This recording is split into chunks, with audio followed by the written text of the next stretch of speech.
Mother Knows Death, starring Nicole and Jemmy and Maria QK.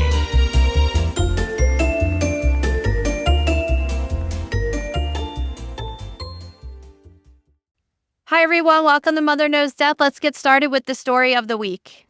So in 2015, this woman gets the worst possible phone call that her husband of 17 years had died on a business trip in Texas.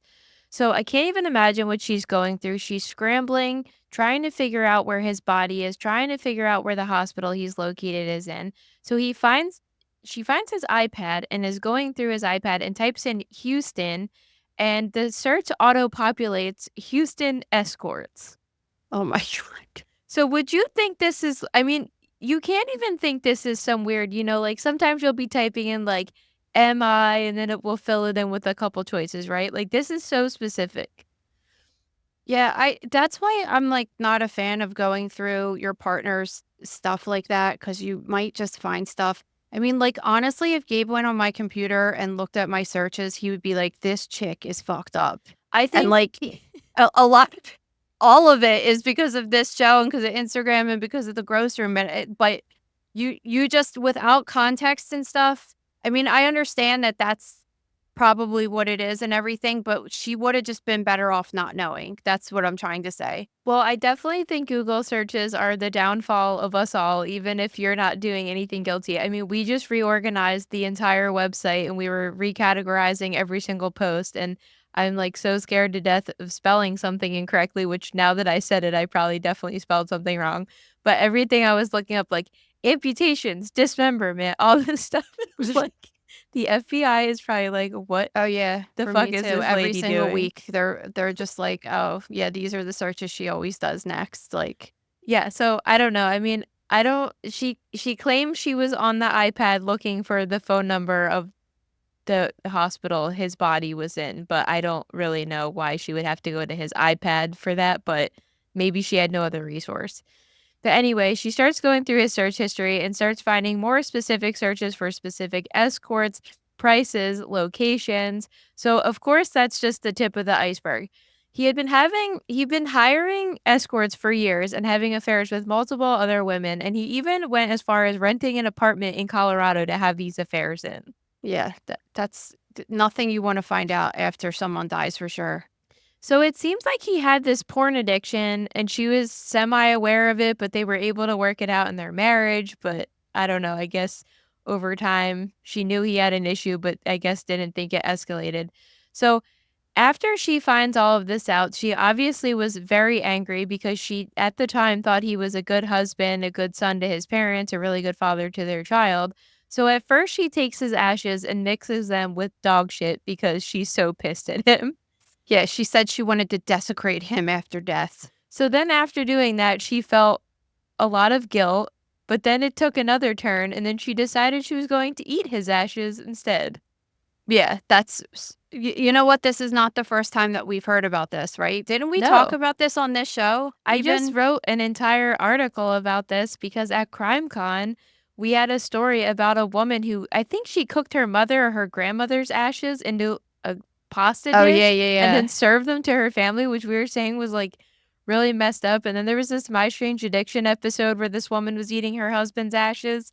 I mean, I don't know why you'd resort Oh, yeah, to because we this. were talking about this because I said I know someone that ate their husband's ashes, remember? Yeah. So Yeah, so I mean, we'll talk about the same thing. It's ashes are inert. They're not going to make you sick. It's weird. The way that she was describing it, saying like she said the remains feel against my fingertips dry or like baking powder, grainier than salt. When they mixed with the teary water and mineral mud on the back of my tongue as I swallow. Like, what? it was written kind of artsy. I mean, Yeah, like which in poem is form. totally weird. Yeah, exactly. I don't really know if you should be admitting this to anybody that you did this. And wasn't she saying she did it out of spite? Well, I think she did the dog poop one and then she felt bad about it. So then maybe that's why she did. She ate them afterwards. I don't know. So She's clearly not handling this scandal well. I would I would never say. do something like this, but I feel like I understood it more in the case of the woman on My Strange Addiction because she was so devastated by her husband's loss that she wanted to feel like any last connection with him. But I don't know. Yeah, It just this lady's a little mental. there's just a lot going on. I mean, I can't imagine processing the death of somebody you're with for nearly 2 decades and then finding out that they've been a total scumbag behind your back the whole time. So I think she's just going through a lot. Okay, celebrity news. So we've talked at length about this Alec Baldwin shooting on this show and in the gross room and on Instagram, like everywhere we've talked about this. And now the film is finally set to premiere at Poland's International Film Festival next month. Yeah, I'm glad that we could finally just like stop talking about this at this point because he's done with his trials, right? He's just not guilty, not getting tried, and that's it. But they have that reality show coming out. I'm sure it's going to be brought up on there. I feel really bad that he will, because listen, like people are going to go see this because of everything that's going around about it with the shooting and everything. And he's going to ultimately make money off of it. He's going to make money, but I believe the deal they made with her husband is that her family is going to get money from it too because she's going to be credited as an executive producer. And the scene in which the accident happened will not be featured, as well as many scenes leading up to that, they said. So, Still, he'll still get some money off of it, and I don't like that. I mean, people are totally going to see this. I mean, I'm very curious. I don't think I know I'm gonna, you like, are. We know you are. well, I don't think I'm gonna like pay to go see it in a theater, but I'll watch it when it comes on Netflix eventually. It's probably terrible. Yeah, I mean, it I seemed mean, come terrible on. to begin with, but All I right, don't know. get on with the next story because this one's really good.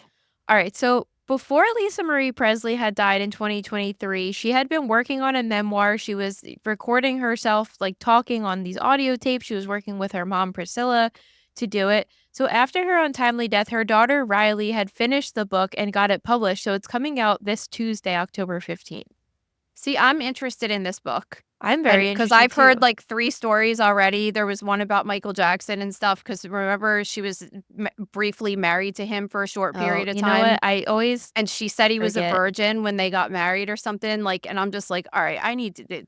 This lady lived kind of an outrageous life. I'm interested. So her daughter is doing this press junket for this book, and all these stories, like the one you're just saying, is coming out. But one of the more shocking ones is that when Lisa Marie's son died by suicide in 2020, she was so overcome with grief that she had asked the funeral home if she could keep his body at their house while she was grieving. And apparently they did this with Elvis too. Yeah, I know. I didn't know that either. So in California, apparently you're allowed to do this. I guess that's where they lived, but I assume in Tennessee, where Elvis had died at some point, the rules were a little different. I don't know. I never knew this about Elvis, and it's kind of wild to keep a body in your house after they die.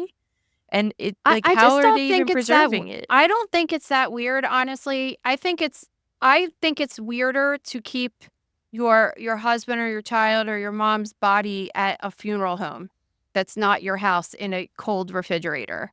Like, why are we posing it that it's weird to want to have it with you rather than in that environment in a stranger's house by itself in a fridge with other bodies? I guess I mean, it's for the length of time, because normally when somebody dies, you bury them within a week or two. I mean, she kept this body for 2 months on dry ice and in a room at 55 degrees. Is that even cold enough to preserve a body? No, but if it was on dry ice that was getting constantly replaced, it would be fine.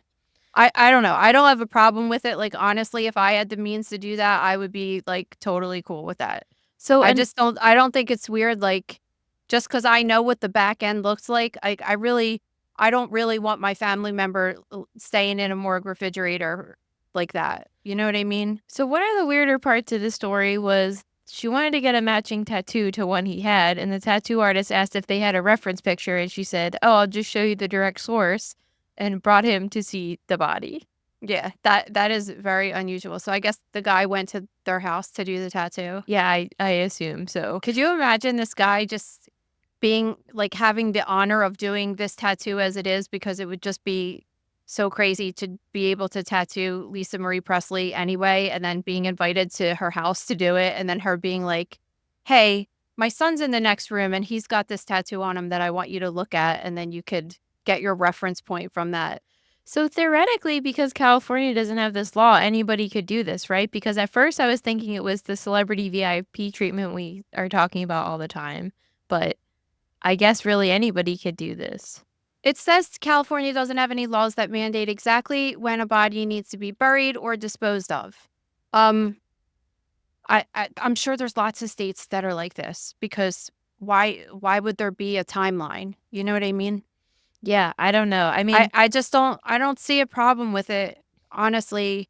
And Elvis was probably the same thing. I mean, I would think that he was there, he was embalmed, and it was just essentially they were trying to make it like a walk-in refrigerator situation.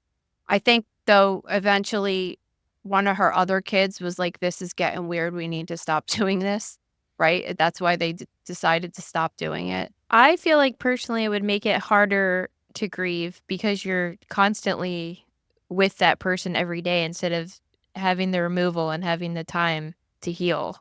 Like you're being reminded every time you walk by that door. And we were talking to Paul about this when we interviewed my friend Paul when he was just in Indonesia, and say, you know, they have dead bodies of the grandmother and stuff living in the house. And then they eventually bury it, and then they pull the bodies back out and put them back in the house and stuff. Like, this is kind of not, I think it's more normal than you think. It's just in our culture in America, we are so prude to death and have this hard line relationship between us and the living and the dead, that it really makes people think that it's the weirdest thing in the world. I mean, think of it from this lady's perspective. She already was born into this life of being this child of God, right? yeah, Because that's how Elvis was held. And then he died when she was 9 years old. The entire time he was messed up on everything, right? Didn't have the mom anymore, had new girlfriends or wives or whatever was going on there. I mean, probably wasn't super present because he was on drugs, things like that. And then tragically dies. And then she grows up under this spotlight of like, she's this idolized being because of her dad. Nobody really cares about her. It's about her dad. She's the only living thing of him, right? yeah. And then her son kills himself. She probably wasn't expecting that. Super tragic. Like people just freak out when some stuff like that happens, and she just needed time to deal with it, you know? Yeah. I don't think there's anything wrong with it. It's also nuts when I'm looking at pictures of them as a family. They all look like Elvis so much. I don't think the Riley girl does. I think she really does. Her son, Lisa Marie's son, was like strikingly looked like him. It's crazy. No. But he just has one of those, because really, when you look at Lisa Marie, she doesn't look like Priscilla a whole lot. Like, he just had, you know how some families have those really strong features that just come out in everyone? Yeah. Like my friend Andrea and her husband Paul, like, oh my God, her kid. See, her son doesn't look like him as much. But her daughter has that face, and then when you look at a family picture of them, it's like you could see the face in all of them. It's so weird. That is It's interesting. just very strong. So Gabe's dad is kind of like that too. Like Gabe and his dad look identical, but like a couple decades apart. The girls kind of have like those eyes too. You know what I mean? Yeah, I would say both the girls have the Aunt Jemmy eyes 100%. Yeah, so it's kind of cool how that is. Because I think Lillian looks exactly like you with Gabe's eyes. It's like the weirdest thing ever. Yeah, she really does. Like sometimes I'll make like a stupid face and send Gabe a selfie, and then I'm like, oh my God, I really look like Lillian. Yeah. Like I could see it myself, so it must be pretty strong. Yeah, but Lisa Marie, her son, and Elvis are all buried at Graceland, so that's definitely very interesting. I want to go there one day. I do too. I mean, we go to Tennessee all the time, but we're always going to Gatlinburg or we're always going to Nashville. Memphis is like kind of really far from there.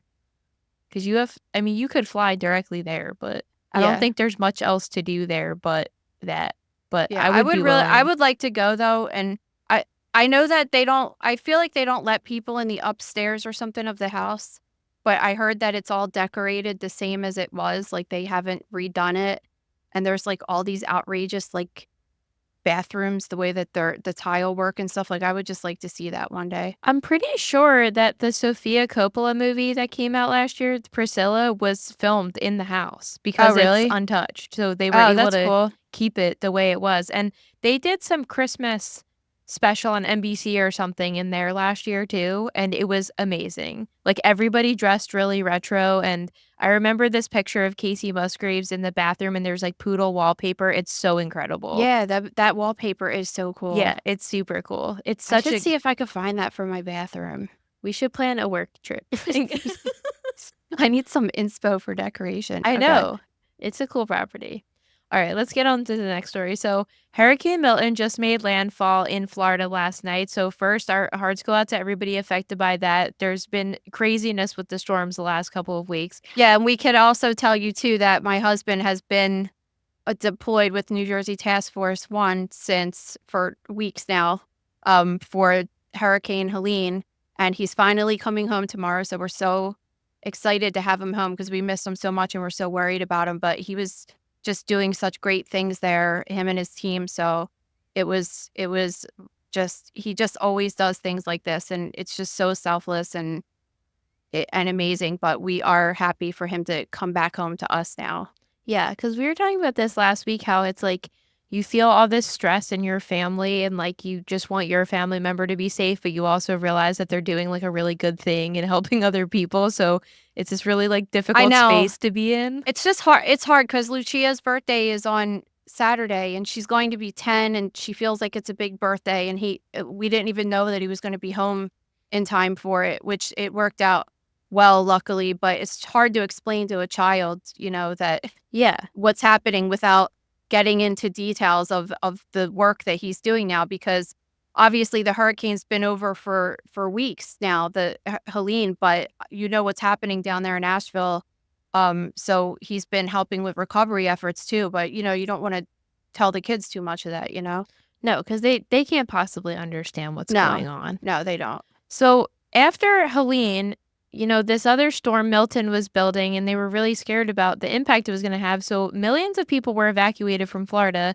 And I never understand this. Like, news stations are just sending people down there, even though other people are getting evacuated. Like, our news anchors, not real people too. It's weird. So they send Anderson Cooper down there, and he's reporting live in the middle of storm. There's like crazy rain, wind everywhere, and he got hit on live TV in the face with debris. As you would expect. It's funny because last night, this video that's one of my favorite videos that ever existed. I'm going to actually put it in every week in the gross room. Maria does a post for this podcast episode and puts the links to all the articles that we talk about. And in there, I'm going to put this video that's my favorite, that's existed for years, of this woman that's doing a newscast. And it's fake. I'm sure it's fake. But she's doing a newscast outside in a hurricane, and then all of a sudden, like, this stop sign comes from the side and like smacks her over. Oh my God, and yeah. So I showed Lucia last night, and she was doing her like cackling laugh, like she couldn't. It was so good. And I sent it to Gabe, and he's just like, "Oh, turn on the news. There are people that are on various news stations that are wearing helmets right now outside." And What? it was probably after the thing happened with Anderson Cooper that they're like, you know what? Like, how ridiculous is that? Do you have to be there? In today's day and age with satellite cameras and all of this stuff, Exactly. like, why are we having on the field correspondents reporting on the storm? Why are you putting people's lives in danger? I'm thinking about this. I mean, they had all those tornadoes going on before the storm even hit. The ceiling of the Tampa Bay Rays baseball field got ripped off in the middle of the night, and people were sheltering there. I mean, why are you sending people out? Like, if they're evacuating people, you should not be bringing new people in. Yeah. I don't know. I don't know.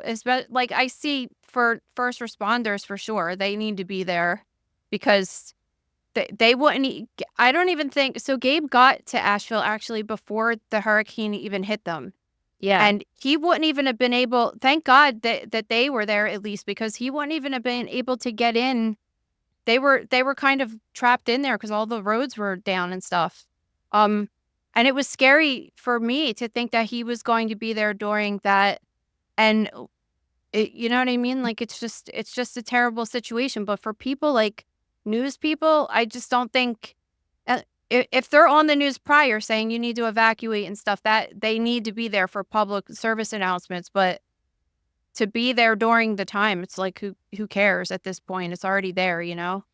Do you think they didn't send him to Asheville because of the Vanderbilt connection and their estate being there, that being his family's former vacation house? He probably has a room there. I mean, you've never been there, but it is the most insane property. Like, you would absolutely love it there. It is so insane. I don't know how I didn't go. I'd never been to Asheville ever. I just drove through it once to go. I feel like we were in Tennessee and we were cutting over to go more towards the coast of North Carolina, but I never been there. And this is Gabe's first time there too. And he could tell that it's beautiful, but he's just like, you just don't even understand what I'm looking at. Like, you can't quite grasp it looking at videos and stuff, you know? No way. You have to be. I mean, he kept texting us saying it was biblical, and then all these news outlets were coming out days later saying it was biblical destruction as well. And we're like, you can still see all the pictures and videos, but you can't possibly comprehend what that looks like in person. Yeah, and that was the weirdest part of it, because he was just like blown away from what he's just like, I just can't. And he's been deployed to so many hurricanes. And he's just like, I just can't tell you what I'm looking at. It doesn't even look like it's real. And I'm like, babe, it's not even on the news. Like, I haven't even heard anything of it for days. But then he's like, there's no internet here and stuff. He's like, wait till everybody starts getting internet and you see all these stories start. And then you do, like, now on X and stuff, you see videos that people were taking in their house and stuff. But at the time, there was nothing. And I guess because he has some special, like, first responder internet thing that he was able to get connected to us. And what would it take him, like, a day to get in contact with us or whatever? It wasn't too long.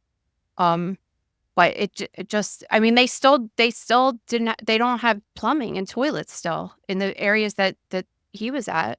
Yeah, I mean, and it's going to take them so long to rebuild everything and get everything back up and running the way it was. I mean, it sucks. It was a beautiful city, and they had a lot of cool things going on, but thankfully, take them a while. This next one, I mean, I don't know, because it just made landfall in the middle of the night, but it doesn't seem, from what I'm seeing anyway, that it's as bad as they thought it was going to be, at least. So that, like, thank God for that, I guess. Yeah, I mean, we don't really know the full extent yet, because again, we have to wait for, like, people to go down there and cover it, but hopefully everybody's safe that, you know, had to leave and everything. So let's get on to some lighter fare. Raven-Symoné pooped her pants. So this is a great and totally relatable story, because she had taken a colon cleanse and had to take a ride. She said she didn't say where she was going, but somebody was driving her to go somewhere, right? She was going somewhere. She didn't specify where she was going, but she took a private car service. When I first started reading it, I was just like, why would you ever take a colon cleanse when you're leaving the house? I don't think people understand how, like, vicious it could be afterwards. I guess so, especially if you're a normal person that just goes to the bathroom normal, kind of, you don't understand that, like, you could kind of pee out of your butt, and that's basically what happened to her. But she kept trying to get the driver to pull over, and he was like, no, I have someone else to pick up. I can't pull over. And she straight up was like, I'm going to shit in your car. And then he finally pulled over, and she said she found some garage and, like, went in the corner and squatted down in the corner there. But in the process, she got poop all over her Louis Vuitton shoes, which she said was the worst part of it all, because she liked them, but you can't. It's, like, impossible to clean certain things out. Why? The whole time I'm like, why wouldn't you kick off your shoes ahead of time? Like, have you never had colon blow? Do you know how fast it comes on? I do, but unless they were like tied on boots that were going to be a process, you have to be careful. Like, you got, like, Louis Vuitton shoes are probably at least $2,000, if not more. Like, you got to really be paying attention to that stuff. Oh my God. I actually sent you, like, the funniest reel on Instagram the other day. I don't know if you found it as funny as me, but it said you constipated, which one you go into, and it flashed a sign of, like, Home Goods, Home Depot, like all the places with the bright white lights. No, I did think of that, actually. I'm Home like, Depot, Target, all those stores do that. like But for yeah, me, like Michael's and Hobby Lobby are like the worst. yeah, Michael's for sure. But you know what's weird? So like, okay, so she didn't shit in her garage, right? So whose garage did she shit in? Who found the splatter of Raven-Symoné's poop in the corner of their garage? Oh my We god. need. I also want to You know just from call you her guys if you Do you just what call her Raymond? Raven. I know, Did I say bitch. Raymond? I might have. I You don't said know. Raymond. Whatever. What's the Okay. difference, as Pop Oh Pop my would god. say? But seriously, like you have to think about that. Like she shit in someone's garage in the I corner there. know. So just imagine just walking around and seeing some human shit there like that. You would just be like, "Oh, cool, that's awesome." And then knowing that it's from this like famous celebrity, it's kind of hilarious. Listen, one time when I lived in Philly, like we had the Ring doorbell and it recorded every car driving by, every person walking their dog. So one day I leave the house to go to work and there's like throw up all over my front steps and like no recording, nothing. Don't know what happened. Just Oh my puke god. all over my front steps. Disgusting. Yeah, but you know what? When you're in the city, it's like people are walking home from the bar and like that makes complete sense.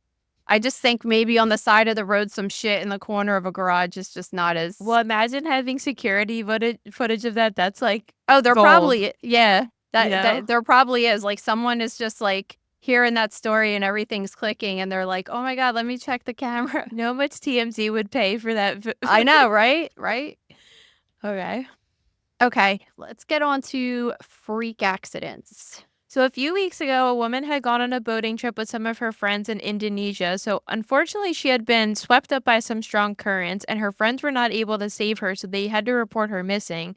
So rescue teams looked for about 8 days before they gave up efforts, and then shockingly, a couple days later, a fisherman caught a shark that didn't seem like it was in great health. They feared that the shark had swallowed a fishing net or something, so they cut the belly of the shark open and discovered human remains inside. Yeah, and they're not. I don't think that they've definitely determined that it's this woman. They just said No. it looks like a Western They woman. said it looked like a Western woman in a black wetsuit, so I'm going to say most likely her, but they still have to run some tests before they can confirm that. I'm just curious about the timeline because now sharks are known as like the garbage cans of the sea. They've been for all time. They've been like, not just recently. So there's documentation back like 100 years of them having crazy shit inside their stomach. They just eat stuff all the time, and they have all these different ways that they can kind of regurgitate the foreign objects that they eat. And one of the things is that they can kind of turn their stomach like inside out of their mouth and like revert it out into the ocean, which is crazy. But obviously, if you're eating a whole entire human, I mean, she wouldn't be in one piece probably, or very mangled at that, and kept together by a wetsuit that wouldn't be digestible. So Yeah. that all makes sense to me, that her body could have still been semi intact within the stomach and not digested, or at least, I mean, they're not saying the extent of the decomposition she had or anything, right? Well, I But think it they was are able about to tell she's a Western woman, so her face. Anyway, all I'm saying is, like, if she was missing for all that time, was she in the water for an extended period of time before the shark found her? Did she die in the water? Did she drown and then the shark ate her? There's like all these different questions I have about that. Well, was she 100% confirmed taken by currents, or do you think that a shark could have grabbed her leg and pulled her underneath and they assumed it was currents? I just think the only, and I don't know if a shark would even feed off of something that's dead, because typically animals that eat live prey, they want it to be fresh and not dead. So I don't know. I'm just saying that if this was, what was the timeline? 8 days? No, she was missing for 8 days. It but was she's like been give or take missing. 11 days between the Yeah, time she I went mean, missing. it's just like, and the shark was still alive, so it was in the shark's stomach. I mean, like, the shark couldn't have eaten her when she was first missing 11 days ago, because something wouldn't stay in the shark's stomach undigested while the shark was still alive. You know, Yeah. it's just not possible. So there has to be something off with the timeline as far as what's happening there. Because unless the shark was, when they're saying the shark didn't seem well, was the shark dead?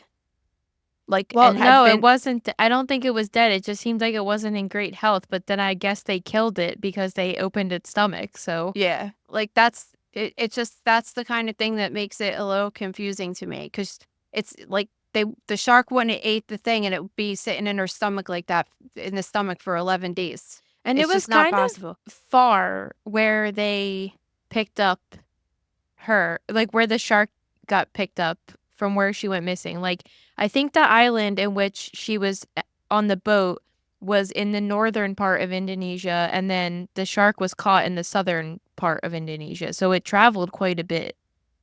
Yeah, something about this story doesn't seem right. I mean, I was trying to find out the exact distance, but like, of course, like I would just quick went on Google Maps, and you can't like just travel to these islands by car or plane easily. So it was just like, we don't have a destination for you. And I'm like, can you just tell me the distance between the two islands? It's so difficult.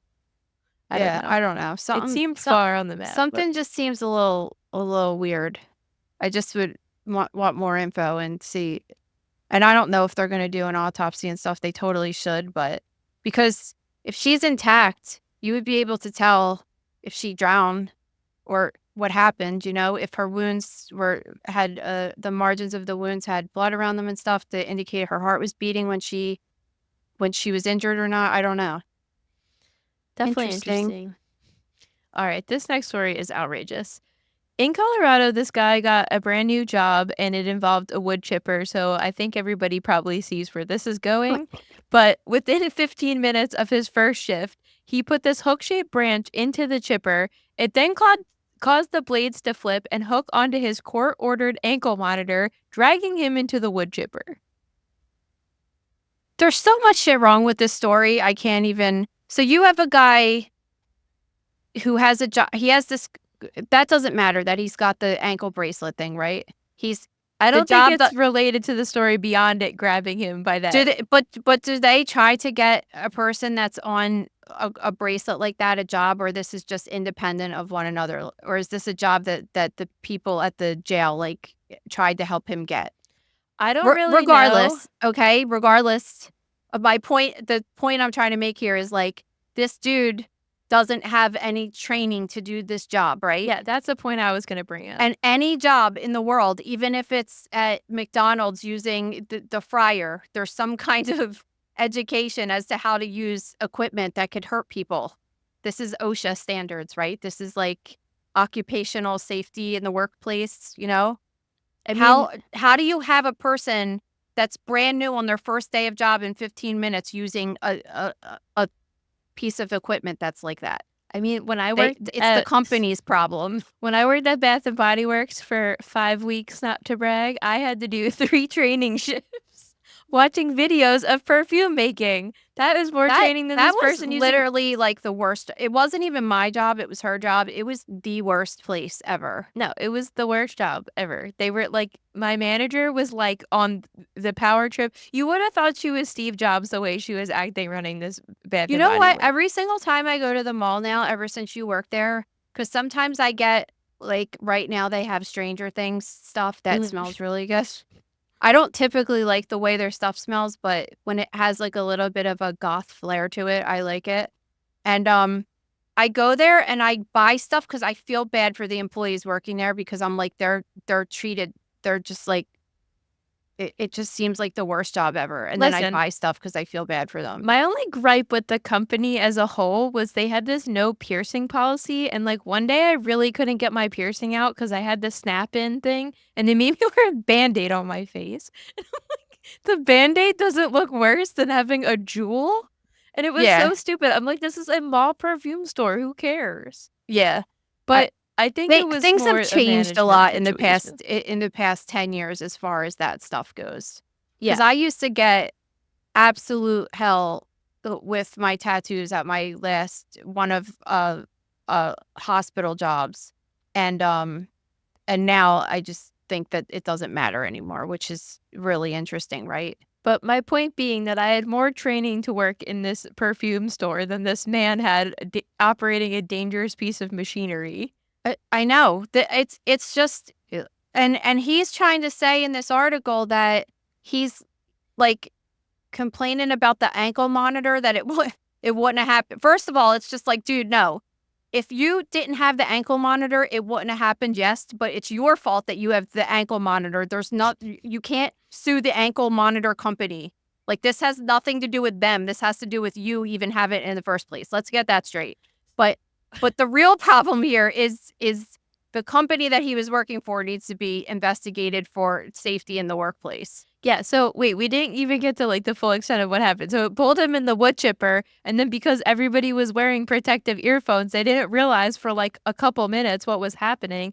And by the time they figured out he was screaming and everything, it had gone up to his mid-thigh. So they were able to pull him out and tourniquet it, and then he went to the hospital. And obviously he lost both of his legs from this, and he's hoping to get prosthetics. But like you said, he's blaming the ankle monitor company, and it's like, this is a freak accident. Like, there's many people at fault. You could blame the company for lack of training. Maybe they did train him and he didn't pay attention. Like, you just For 15 minutes? no, maybe How do he you had even have time? It's like, sip your coffee, like. maybe he had a training shift before this that didn't count. I So don't my know. question is, where does he put the ankle monitor now, because he doesn't have ankles?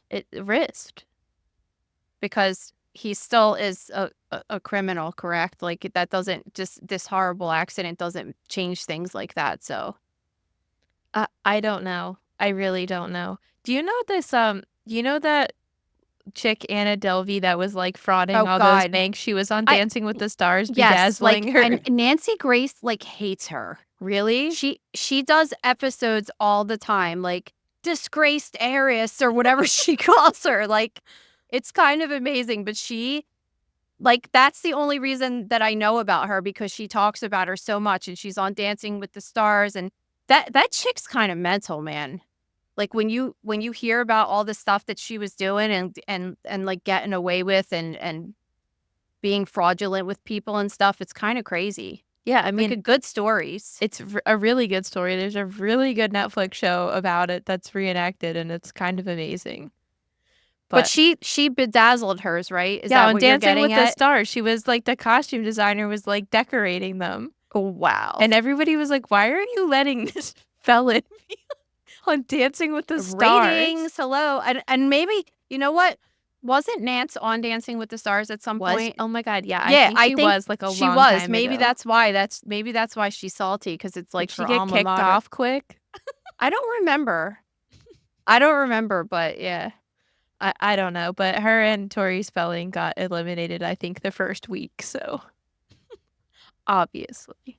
All right. In Canada, a child woke up to a bat flying around in their room. Since the parents didn't see any bite marks or scratches or anything, they didn't really think too much of it and didn't get the child a rabies vaccine. But shortly after the incident, the child became very sick and died at the hospital from rabies. Oh my God. This is kind of scary, really. Yeah. Because I was thinking, you always try to put yourself in these situations. And I had a bird in my house a couple weeks ago because, like, I left the window And open. not the first time. Not the first time. I have had a bird in my house a couple times in my life.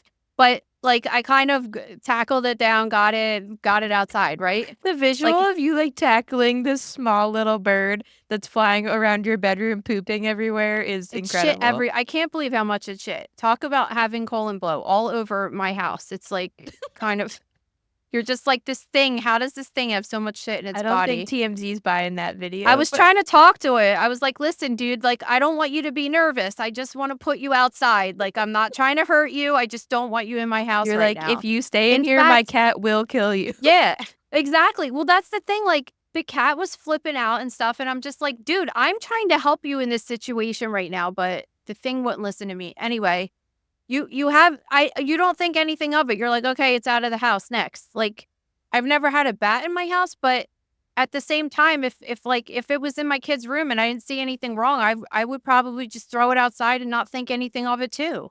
Right? Yeah. Yeah. But then when you look at what a bat bite looks like, it's so small. Like, it just looks like these two pinpoint little bite marks you might not even notice it on a person, it just looks like these little tiny things. And it's just so scary because rabies is so fatal. There's like 20 cases in all time of people actually surviving it when they get it.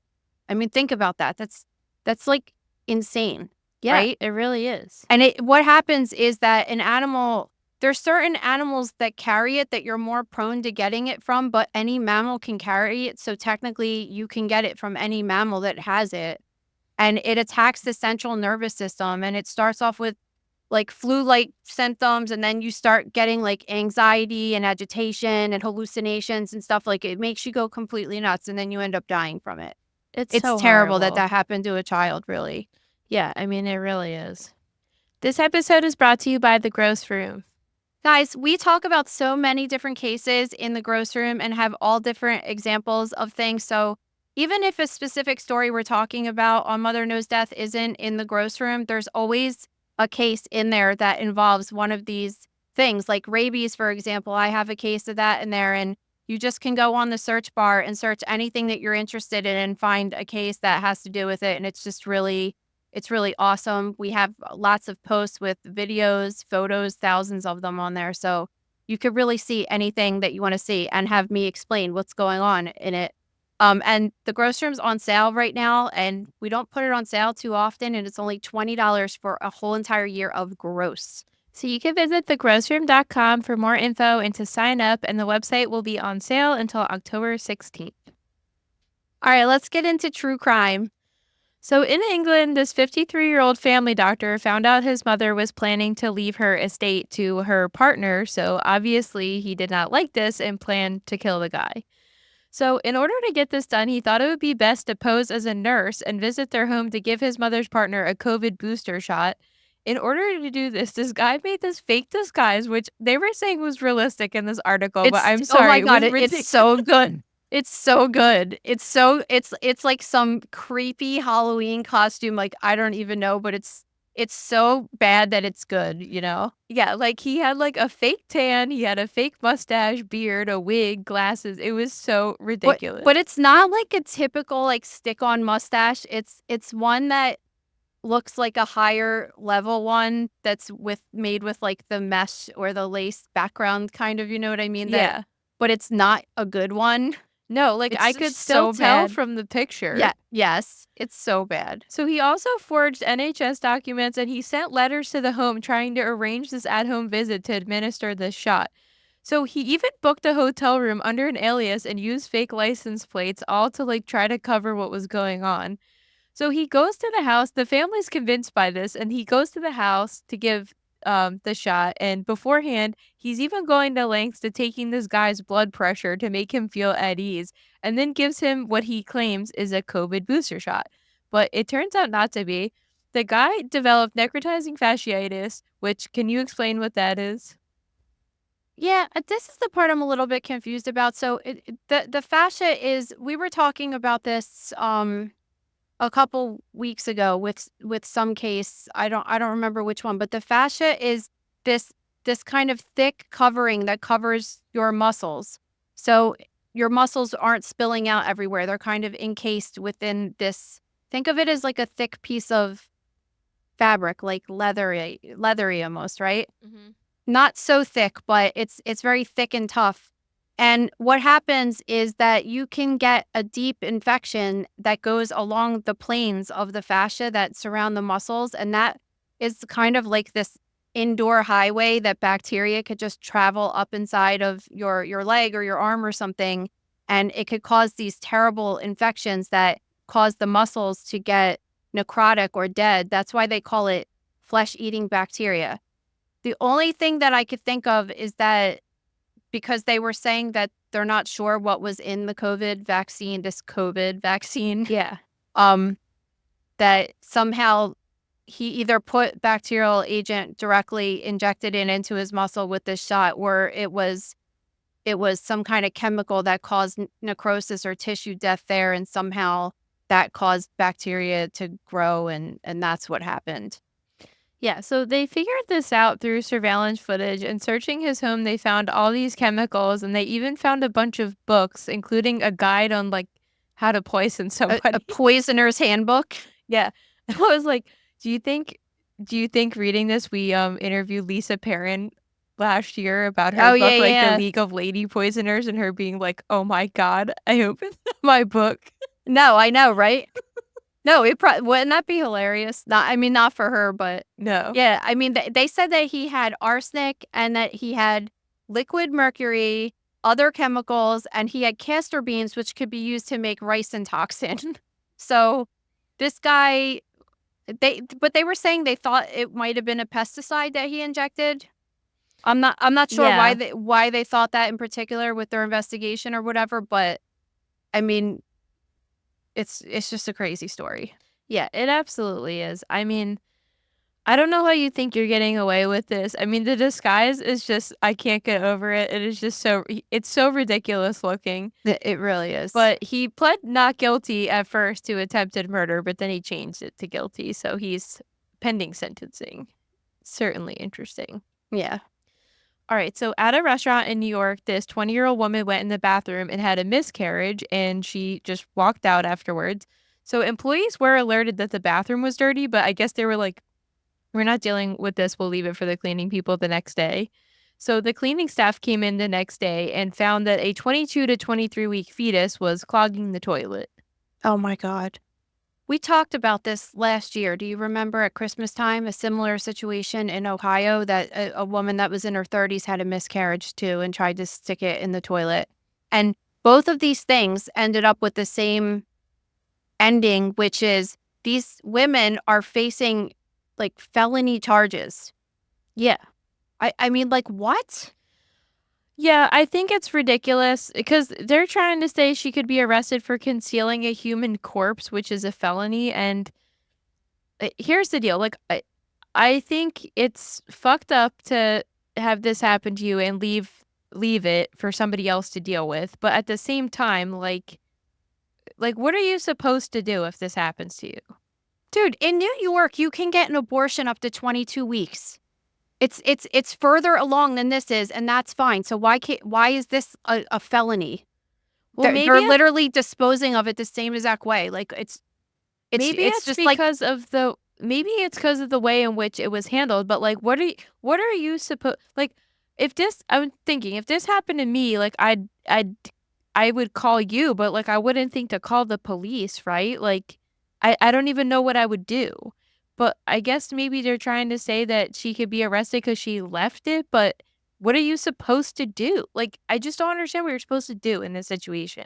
Well, a lot of times women just go to the you really should go to the hospital because you should check to make sure everything came out because you can get a really bad infection and have problems after that.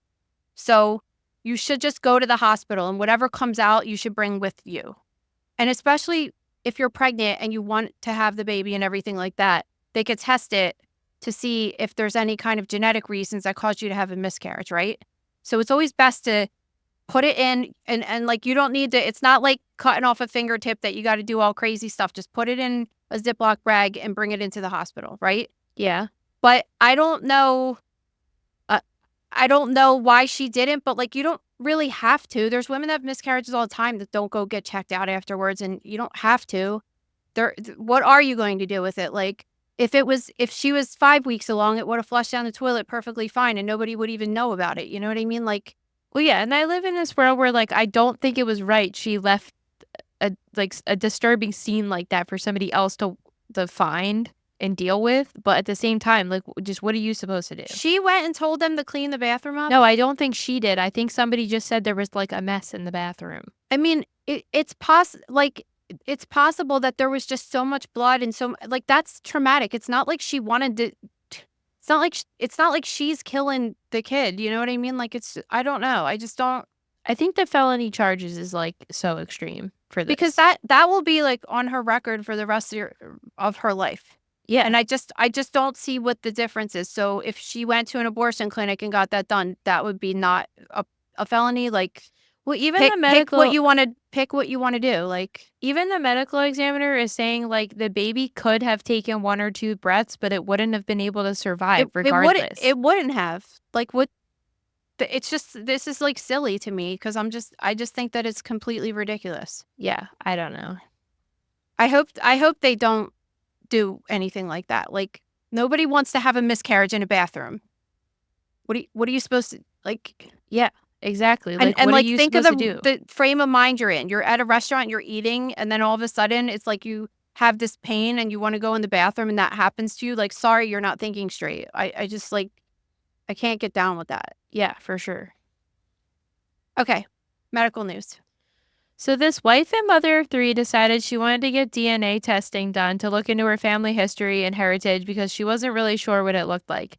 So her and her husband of 17 years decided to do these DNA kits together, and when they got the results, they found out that they were cousins.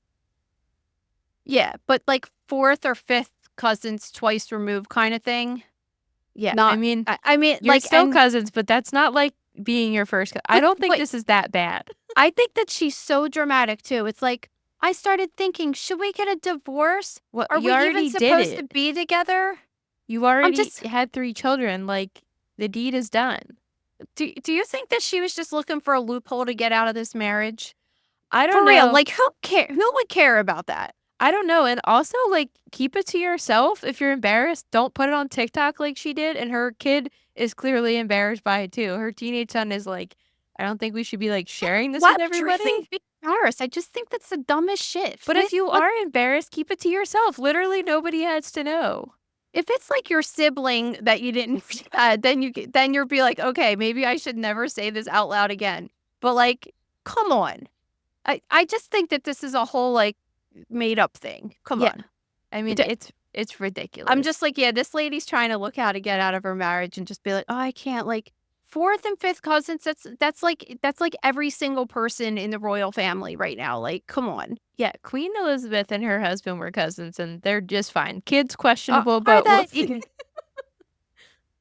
Yeah, but the problem with marrying your one of your close cousins is because of genetic traits that could be passed down in families, but 5 splits down is like, come on, Who dude. isn't cousins at that Yeah, point? exactly. All right, this one's really crazy. So in Louisiana, this couple got pregnant with their second child, and then at the 20-week anatomy scan, they were told their baby might have spina bifida, and the mom was freaking out because she didn't know what that was. So spina bifida is a neural tube defect. So when the fetus is developing, it's what forms the spinal cord and the vertebral bones that surround the spinal cord. And there could be all different degrees of it. Actually, I just found out with remember I was telling you guys that Lillian had that X-ray for her hip hurting, and she had that foreign body. Yeah. Did I say You that on said it here? on one Or of the I talked episodes. about it in the gross room because I showed Lillian's tonsil stone, which ended up showing up as a foreign body in her X-ray. But it also said that she had spina bifida occulta, which is a very low, small, less severe form of it, but to the point that I didn't even know she had it. So that's how you know. And then I get excited just because I'm like, oh, that's kind of cool. I didn't know she had that, whatever. And I'm probably the only person that thinks that that's cool in their kid's X-ray. But regardless, it could vary. So the hole in the opening and of it not closing could be so big that it causes this like a cystic swelling or like a bubble to pop out right above the butt crack. And that's what they thought it was. That's called it. They have like a meningiomyelocele or something like that. They thought that it was that, but it wasn't that. It ended up being a tumor, actually. Yeah, so this baby is born and this tumor is 4 pounds. So the baby and the tumor together were 10 pounds when the baby was born. Yeah. And so you're not going to believe this, but I actually know somebody that was born with this too. Really? Yeah. I'm always like, I know like these crazy cases. One of the women that I used to work with at the hospital in the lab, I'll tell you her name when we're off of this, but her daughter she had the same exact thing. So she got pregnant with her daughter, and now her daughter is in her 20s now. So this was a while ago when she found out that her daughter had this. And scary shit. She had to go to Children's Hospital and deliver the baby. She didn't see the baby right after she had the baby. It just like completely craziness. Because they have to do a cesarean section and they have to take out the fetus and the baby just like so gently because these tumors, this particular tumor is called a sacrococcygeal teratoma. Oh my God. And they grow very fast and they're very vascular, so they have like their own blood supply kind of. So they have to be so gentle with it, but because just handling it could cause it to rupture, and that could really cause the baby to bleed to death. But like I said, she was born with this, and she has the kid has a giant scar on her back now that she's or like on her butt kind of, and she's in her 20s, so totally alive. But it can be bad because sometimes this tumor can grow inside of the body and they're not able to easily cut it off like they are in this child's case as well. But the interesting part of it now is that they cut so much of this tumor off of the child's back. So it's like right over at the top of the butt crack, basically, that the kid has like no butt. So they have to do cosmetic surgery to create her to have like a little hiney because she's flat all the way from her back to her leg. Ugh, that's so nuts. But it's nuts and it's sad, but like she's fine. And like my friend's daughter is fine. You know what I mean? Yeah. And I always talk to her about that because when I was working with her, I was pregnant with Lillian at the time. And I just was thinking like, oh my God, I can't imagine knowing that like I had to go deliver at Children's Hospital and like not see my kid after it was born and stuff. Like it sounds so scary. You know what I mean? Yeah, absolutely. But I'm glad to hear that the baby's okay. And this tumor arises. So we talk about teratomas in the ovaries. They're the ones that have the hair and the teeth and all that stuff. This is a similar type of tumor. It arises from these germ cells that are used that are used in the body to create humans. So you would use germ cells to have a baby, but they're not like a sperm and an egg. They're cells that are inside. So men have germ cells, women have germ cells, and they make up parts of people, but they don't make people. So this isn't like one of these weird fetus in fetu or anything like that. This is just a tumor that grew in this location, and it occurs right there at the base of the spine like that. Yeah. Yeah, it's really an interesting case because it is super rare. All right. In June 2020, a 30-year-old male was diagnosed with non-Hodgkin's lymphoma and decided to preserve his sperm before undergoing chemo. Unfortunately, he died a few months later, but his parents requested that the hospital preserve his semen. So they were denied, and then they brought the issue to court. And they're allowed to do it now. That's nuts, right? Yeah, I mean, here's the thing. Like, we've talked about before, like, when a couple was married and trying to have a baby, and then the husband died, and the wife wanting, like, the semen so she could still try to get pregnant, right? We did a high-profile dissection called posthumous assisted reproduction because remember there was, like, a couple years ago, there was that woman that I think her husband was a news anchor or something and got killed, and she wanted to do this, and that's what made us bring this topic up of people wanting to do this. And cops, sometimes there was a cop we talked about in that case that the husband was killed, and that people want to have this baby with this person after they die because they were planning on having children. But for parents, that's weird to me, dude. It's weird to me because it's like I think, like, God forbid anything happen to my husband, like, I would still want that possibility of carrying his child out of, like, a product of our love, right? And I think it's bizarre because the parents in this case are claiming that they'll have, responsibility, obviously, if they decide to use a sperm and have a child carried via surrogate or with another woman.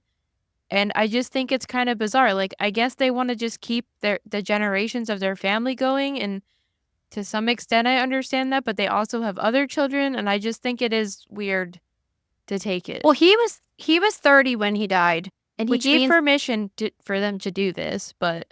And how old are they? Like 50, 60? Yeah, like in their late 50s, early 60s. So, like. So it's just, I mean, like, not that they couldn't raise a child because there's plenty of grandparents that raise children, but why would you bring a child into the world when you're that age that doesn't even need to be here? Like, it's just not even at that age. I don't really know how to feel about this because I'm totally in support of a spouse doing it. But I just think it's very bizarre for a parent to do it. Yeah, I just don't know. It's almost like, I mean, I can listen, I don't want to say because I never lost a child and I hope to God that I never have to deal with that. And you just like acting like this and just saying like, I just need a part of them here. I get that. I get that would maybe bring you some satisfaction over that terrible loss. But it's not, but you have to think like you're creating a human for your satisfaction. Yeah. It's not like a dog or whatever. Like this is like you're creating a human life. And not that life wouldn't be loved and taken care of and everything like that, but I don't know. I'm not down with it. But No. I mean, people could do whatever they want to do, you know. I'm like, that's my rule of life. I say if I don't like something or whatever, but I don't know. Because I mean, you could say the same thing about a wife having a kid that dad's still not there, and that kid. I guess I feel that way because it's like you already had your children. This isn't, you know what I mean? Like the parents already had their children. That was their chance. They already had their children. They don't need to have his children. It's weird to me in the sense of creating like generations that weren't supposed to be there. I don't know. Like I can't explain Yeah, it. but I guess you could say the same you about could the say that spouse, about but you, and you could say that about IVF. I mean, like if you really want to be like a creationist or whatever they call that, like you could go down a hole and be like, okay, well, like people that take fertility drugs and you know, yeah, you that's can't. why I'm like open to it with a spouse, but like I just think it's weird. I just think it's odd behavior. It's just that's the thing when you start doing things like obviously you would be like, okay, people can do that with a spouse or people could do IVF or whatever like that, but then there's I guess there's no lines and people will cross those lines and then how like what's the next what's the next line that's going to get crossed and Well, they're because okay, saying the parents are in their 50s, right? If they're in their 50s, let's say, or 60s, like in theory, they can live another 30 years and raise this kid to be an adult and everything like that. But then what if it's somebody that's 85 that wants to do this? But I don't think the age is the problem. I think it's like the want to have like it's like you want to have a child with your child. Like that's how I'm seeing it. It's like it's just bizarre. well, but it's also from their perspective, it's like they're like they want to have grandkids and they didn't have grandkids. But like lots of people don't have grandkids that want grandkids. So I don't know. It's an interesting discussion. I don't like it, but I also don't want to tell people they can't. I don't want to make it a law telling people they can't do it if they want to do, you know what I mean? Like, Yeah. I mean, they're saying like straight simple like the genetic material is considered property and they inherited his property, so they have a right to have it legally because it's technically property. yeah. And So, you can't make rules like because then it's like you'd have to look at every single person that was doing something like this and be like, well, is their life appropriate for this? Is their circumstance appropriate for this? And you just can't do that because that's a really bad road to go down too. well, I feel like it could be considered, what we were talking about earlier with Lisa Marie keeping her son dead in the house. Like some cultures see that as a really respectful way to the dead, whereas some cultures think it's really weird. So I Yeah. think that's how we're seeing it. Like that wouldn't like I think it's weird to do that, but some people clearly think it's totally normal. Yeah. So I don't know. All right. In the UK, this guy went to his mom's house to put hair dye on because he was trying to cover up some grays. And he said when he first applied the hair dye, he felt burning sensation, which he thought was normal. I would think that was normal too. I mean, we used to bleach my hair and stuff, and it burned sometimes. I didn't Well, think but like this isn't bleach though. Like I don't know. I don't know. I think like It usually might tingle a little bit, but if it shouldn't be burning. so the next day he woke up with a minor rash, didn't think anything of it until his forehead started ballooning up so much that he looked like the guy from Megamind. Like, can I just say something? I'm not a fan of guys dyeing their hair. It's just like it never like I never see one that I feel like it's very obvious to me all the time.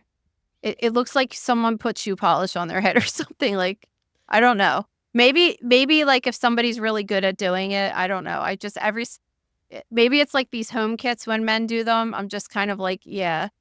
Or like, you ever see guys that have different, they'll like dye their hair on their head brown, and it just has that weird color, like it looks like it was dyed over white. It's like not a natural brown color, and you could see the white in their eyebrows and stuff. Like, but anyway, I'm not into it.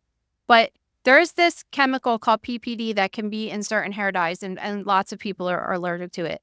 I have the most insane case in the grocery room that's called Not a Photo App of a girl. Do you remember this case?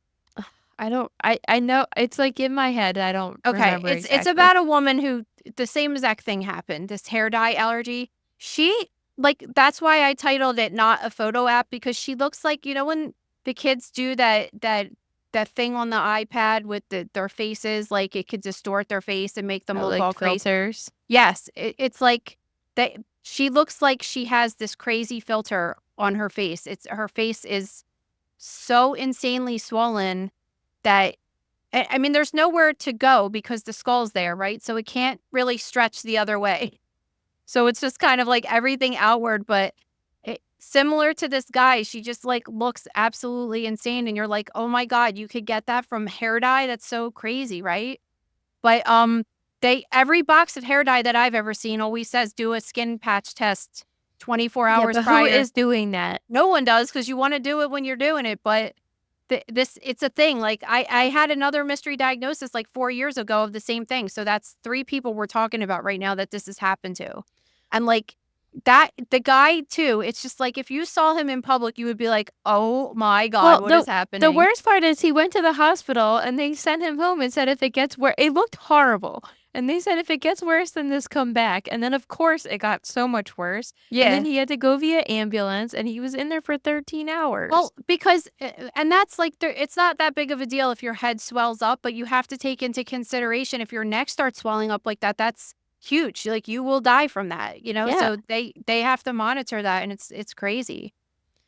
Okay, Crocs.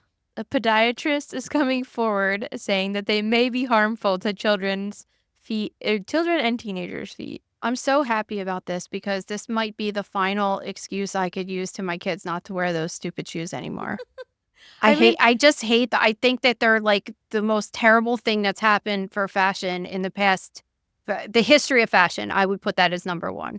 So this doctor is admitting she is a mother and that it is convenient that her 3-year-old can put them on, you know, by the kid's self, and they're easy and they could get wet and they're good for the beach and all this other stuff. But she's saying she's starting to observe structural issues in children's feet because they're wearing them as their primary shoe.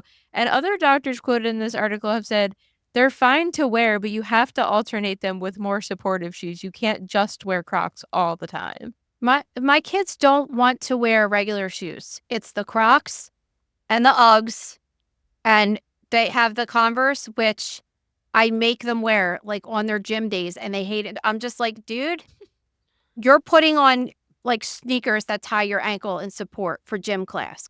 Like, I'm sorry, you're not wearing Uggs and you're not wearing Crocs to gym class. I actually don't believe that. I really don't believe that the gym teacher's okay with it. They can't possibly. How do we be go okay from a with it? society that like I had to go to school and get changed into a whole separate outfit to take gym and would like get bad grades if I didn't, right? I mean, and now I it's had just to, kind of like, too. oh, you can wear Crocs to gym. Come on. This is the problem with the Crocs because there's no medical journals and studies done that show that this is actually an issue. So this isn't the first time that I've heard this, but I've heard it again. So now I'm like, we're talking about this, that kids are having issues because when they walk with a shoe that's not supported around their foot, they're constantly like flexing their toes so the shoe doesn't fall off of their foot. And doctors are now saying like they're seeing kids with all of these issues because of they're wearing the shoes. So the kids will come in with the issues, and then the doctor will be like, do you wear Crocs? And they'll say, yeah. This is the same exact shit with that weird eczema my daughter got on her hand, right? We go to the dermatologist, and the first thing the dermatologist says to Lillian is, do you play with slime? Yes. Okay. We've been seeing this a lot. You know what I mean? Like, this is what happens. Doctors see patients all the time for the same thing, and they say it. Well, sorry, but I got Lubert some slime for her birthday, so. Yeah, thanks. She asked And I for think it. and Camille got her Crocs, so here we go. But I won't buy them. But I bought them for them for Christmas last I year. just have this guilt because I'm just like I already am like with the no phone situation, which I feel like is a big deal to them that every other kid has one and they don't. So I'm just like, okay, you can have Crocs. I'm just not buying them. I don't want to be like a total Karen mom, you know. You're a But Karen. I'm going down that route, I know. But they're also so Crocs are also dangerous because we were talking about that at some point that they banned them at Disney, remember?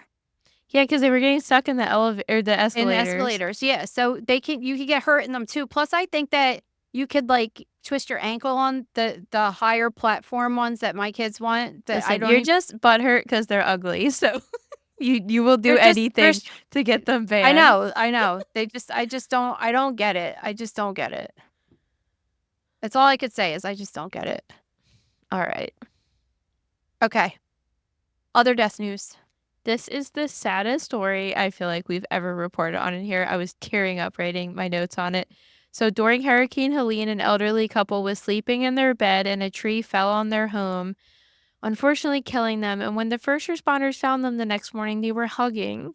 I know. It's so much to the point that No. that Get they were upset. no, I know. It really is. It's so sad. And they were holding each other so tight that when they died, they both had rigor mortis and they were essentially stuck together in the corner, had to pull their bodies apart because they were stuck on each other. It's And so horrible. so what happens is after you die, within 12 hours, all of the energy in your muscles start getting released and it causes your muscles to all flex. So just sit here right now and just flex every single muscle in your body. That's what happens. So if you're in that position when you die and then all of your muscles flex, you're actually stuck in that position. And you can break someone out of it, the rigor mortis, but it's not, it takes some force. So they were literally like clasped onto each other when they died. Yeah, so they lived in that house since 1975, and their daughter said, quote, "My daddy was on top of my mama, hugging her, just trying to protect her." It's like you can't not tear up about this story. I It's know. so sad. It is so sad, but it's like it's still happy though. At least they died together and like Yeah. not in that way, but I mean at least they were together when it happened. Oh my God. I just like immediately also thought of The Notebook, which like I just can't even watch. Oh, I think it's I such a won't good watch movie. it. It's such a good movie, but I can't watch it because the end spoiler. I mean, if you haven't seen it, it's been out for 20 years. Yeah, but- I don't want to say it, but I just heard that actually my sister-in-law was like don't watch it. So No, I you I can't don't know watch it. why I don't know why she told me, but I trust her cuz You can't watch it. It'll yeah. make you just hate yourself for ever. Like, and it's one of those, like, I've seen it probably 15 times and it still makes me like hysterical every time. It's so sad. It just never goes away. All right, last. In Florida, police got a call about a single car that had crashed into a canal. And when they got to the scene, they found a driver who was a 23-year-old woman deceased. So the passenger in the car with her was her boyfriend. He was able to get out and go to the hospital. The boyfriend had called her sister, who then called her mom to let her know that she unfortunately died. And when they wanted to ID her body formally, they used a matching tattoo that the victim had with her mother to positively ID her. That's so terrible. It You know, really is. she was saying that they were procrastinating getting the tattoo done for a while, and then she's so happy that she got it done because now the daughter has died. At least she has like that matching tattoo with her, but I don't know, just think about I almost feel like every single time I would look at that tattoo, I would just think about when they called me to tell me my daughter was dead and I had to identify her. Well, we have a matching tattoo, but it's on your back, so So I don't see it. I You don't- forget about it sometimes. yeah, it's a little Santa because we love Christmas in this Yes. house. Okay. On the questions of the day, every Friday at the @MotherKnowsDeath Instagram account, we put a little question box up and you guys can ask whatever you want. First, what is the most difficult specimen for you or your students to dissect?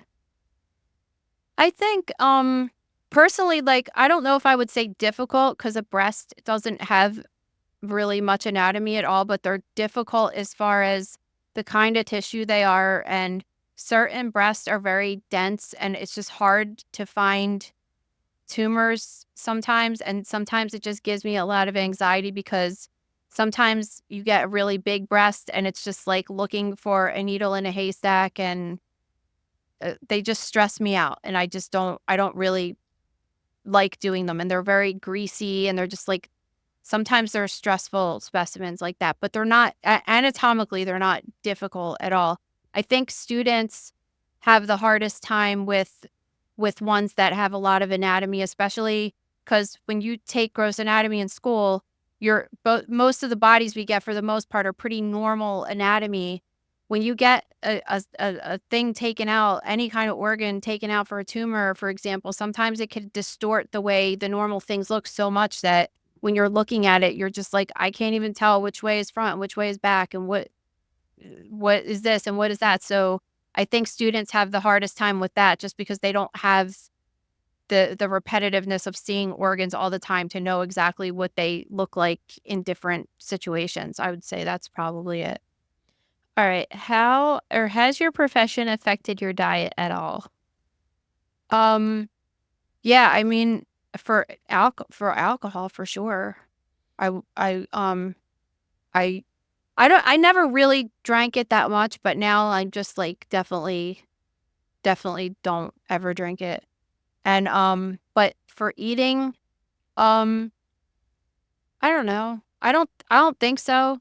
I mean, I don't eat like a lot of fried food and stuff like that, but I mean, look at me, like I'm not a skinny person. I eat like a lot of stuff I probably shouldn't be eating, you know. So there's nothing that I've really seen diet wise to be like, you know how you see these commercials that say like the colon's like they try to act like it's a pipe that's got these layers of poop that have been there for years that need to get cleaned out and stuff. It's like that's not real. That doesn't happen. Yeah. So for example, like if I had diverticulitis and stuff, I would be more careful to eat things that were more prone, like popcorn and stuff that could get like in the little pockets, because I wouldn't want to inflame that because that looks terrible. But I don't have that right now, so I don't do that. But there's certain little things like that. But other than that, I don't know. I don't think so. No, I feel like you eat like pretty much anything. Or are you talking about it from a perspective of like, maybe I'm misunderstanding the question. Like when I first started doing autopsies and I couldn't eat barbecue spare ribs, like Chinese spare ribs, specifically for like a while because it looked too much like human ribs. Like that. Yeah. But now, no. In the very beginning, yes, ribs grossed me out.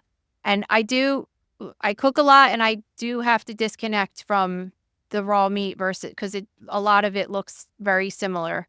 And it is difficult to work with it, especially like red meat and stuff, which I avoid most of the time. But yeah, I mean, when I'm preparing chicken and stuff, I see vessels and tendons, and it grosses me out sometimes. But I just go, you know, don't go down that hole, Nicole. Focus. All right, last. How did you balance being a single mom, working full time, and going to school full time? I just did. Just do what you got to do. There's no balance. Like it sucked. I mean, it just sucked. For like, what did I say to you when I started school? It's going to suck for the next 2 years. Like it'll be good for our life. And I was right. So like, move on. You just didn't have like the most present mom from the time you were like 13 to 15, right? No, but I mean, like you just said, you sat me down and you were like, listen, I'm going to grad school. It's going to suck. I'm not going to have a lot of free time, but like, I'll be there for you when you need me. And like, just just understand, like, it's only 2 years of our life and then our life's going to be awesome. So like, it's exactly what happened. Yeah. Like that's all you could say to your kid. It's just like, and that happened with my friend Annette. She went back to nursing school and it was the same thing. Like she had to go to school. She got a job making more money and now the quality of their life is much better.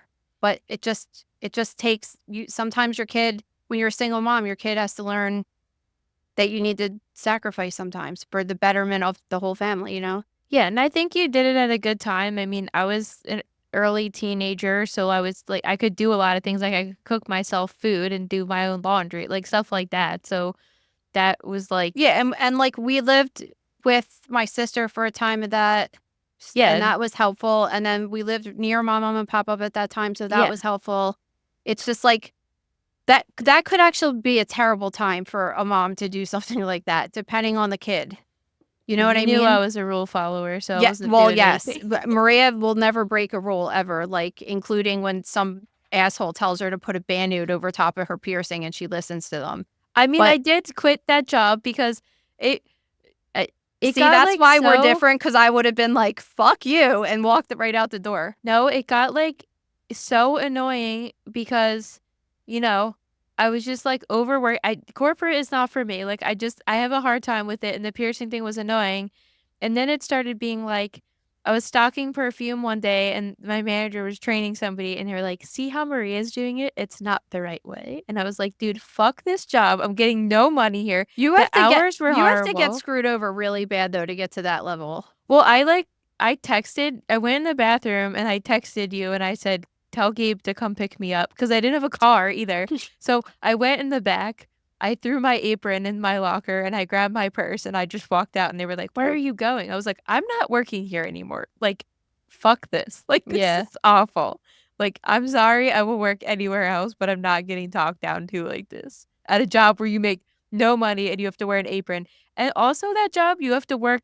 I don't know if they still do this, but at the time you had to do these shifts overnight because they believed in like rearranging the entire store every couple of months. Wasn't there like a weird on-call thing? Yeah, there was like an Ew. on-call. I'm like, this is a freaking I was like, store you're at not the a doctor. mall. You don't have to be on call for your hand lotions. And that was in high Well, school. maybe it's changed because that was like a while ago. So you had to work like mandatory these overnight shifts like once a month or something. And I was in high school and I was like, I can't work overnight. I go to school.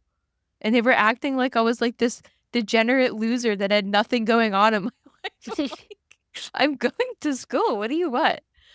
Anyway, with that said, that job sucked. And if you have a shocking story, please submit it to stories@motherknowsdeath.com. And if you have any other stories you want to let us know, just shoot us an email or message on Instagram and we'll love to check them out. Yeah, if you guys see any cool news articles, because from time to time you guys send me an article that is just like, are you guys covering this? Like, don't feel bad about emailing us because sometimes we don't catch everything. So we really love to share all these stories with you guys every week. So let us know what's going on in the world. Thanks. See you next week. Thank you for listening to Mother Knows Death. As a reminder, my training is as a pathologist assistant. I have a master's level education and specialize in anatomy and pathology education. I am not a doctor and I have not diagnosed or treated anyone, dead or alive, without the assistance of a licensed medical doctor. This show, my website, and social media accounts are designed to educate and inform people based on my experience working in pathology so they can make healthier decisions regarding their life and well-being. Always remember that science is changing every day and the opinions expressed in this episode are based on my knowledge of those subjects at the time of publication. If you are having a medical problem, have a medical question, or are having a medical emergency, please contact your physician or visit an urgent care center, emergency room, or hospital. Please rate, review, and subscribe to Mother Knows Death on Apple, Spotify, YouTube, or anywhere you get podcasts. Thanks.